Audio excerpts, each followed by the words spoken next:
Momen Amena bikin gemas Krisdayanti, Aurel dan Atta Gegara Raul Lemos. Kedekatan anak Aurel Hermansyah dan Atta Halilintar dengan kakek sambungnya, Raul Lemos ternyata bikin Krisdayanti kewalahan. Sebab Amena ingin merebut ponsel Krisdayanti demi menelpon Raul Lemos hingga Atta Halilintar dan Aurel Hermansyah heran. Ketika itu Amena diajak Aurel Hermansyah dan Atta Halilintar bertemu Krisdayanti. Sedangkan Raul Lemos sedang tidak bersama Krisdayanti karena pekerjaan.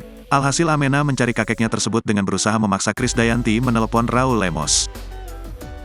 Gara-gara Raul Lemos, Amena Hananur Atta mau merebut handphone milik Krisdayanti. Putri Aurel Hermansyah dan Atta Halilintar itu rupanya ingin menelepon Raul Lemos. Memang, Amena tampaknya semakin dekat dengan sang kakek yang dipanggil Avo yakni Raul Lemos. Hal ini seperti dilansir YouTube Jumat, tanggal 25 Agustus tahun 2023. Amena tampak mengoceh hingga meminta handphone Krisdayanti. Bayi 1,5 tahun itu berkali-kali menyebut kata Avo ketika meminta handphone sang Gemmi. Memegang handphone Krisdayanti, Amena lantas menunjukkannya pada Aurel Hermansyah. Aurel yang duduk di depan ibu kandungnya pun tampak bertanya pada Amena. "Mau telepon? Telepon siapa?" tanya Aurel Hermansyah.